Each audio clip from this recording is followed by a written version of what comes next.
Hallo, herzlich willkommen bei Selmas Recipes. In diesem Video zeige ich dir ein klassisches Plätzchenrezept und zwar mache ich Engelsaugen bzw. Husarenkrapfen. Sie sind ganz einfach herzustellen und eignen sich daher auch besonders zum Backen mit Kindern.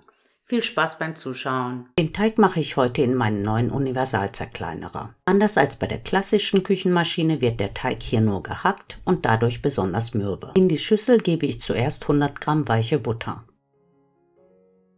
Zu der Butter kommt jetzt 50 Gramm Zucker, eine Prise Salz, ein Päckchen Vanillinzucker, die abgeriebene Schale einer halben Zitrone und ein mittelgroßes Eigelb.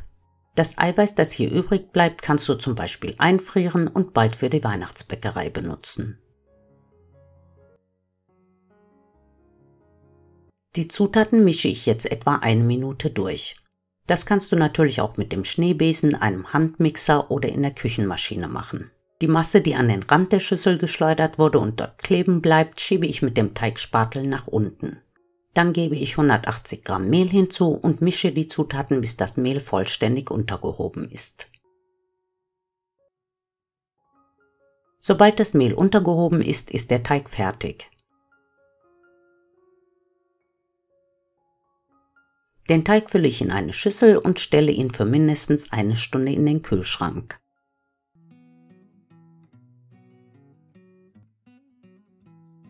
Den gekühlten Teig teile ich dann mit Hilfe eines Messlöffels in 2 Teelöffel große Stücke.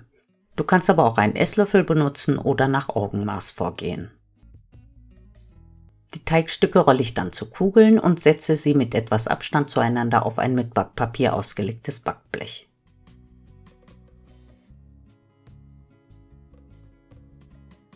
Jetzt nehme ich einen Holzlöffel, tauche den Stiel in Mehl und drücke damit in die Mitte jeder Kugel eine Vertiefung für die Marmelade. Da sich die Löcher beim Backen etwas schließen und kleiner werden, solltest du die Kugeln mindestens zu etwa 3/4 eindrücken und die Öffnung mit dem Löffelstiel etwas weiten.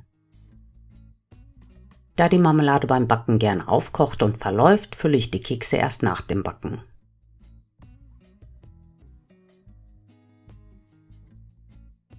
Die Plätzchen kommen nun in den vorgeheizten Backofen und werden bei 200 Grad etwa 10 Minuten gebacken.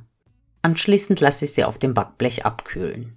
Die Kekse sollten erst dann mit Puderzucker bestäubt werden, wenn sie vollständig abgekühlt sind. Sonst schmilzt der Zucker oder er saugt das Fett auf und das sieht dann nicht mehr so schön aus. Für die Füllung gebe ich 4 bis 5 Esslöffel Erdbeermarmelade und einen Esslöffel Zitronensaft in eine kleine Pfanne und erhitze sie, bis sie flüssig ist.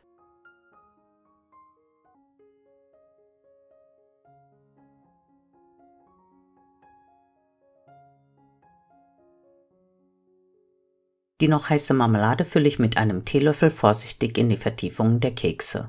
Falls nötig, solltest du die Marmelade zwischendurch nochmal erhitzen, weil nur so eine glatte und glänzende Oberfläche entsteht. Die Kekse lege ich dann auf ein Kuchengitter und lasse die Marmelade vollständig abkühlen und fest werden. Die fertigen Engelsaugen bzw. Husarenkrapfen kannst du nun selber naschen, in einer Blechdose aufbewahren oder auch verschenken. Ich nehme zum Verpacken gerne eine umgebaute Cupcake-Schachtel.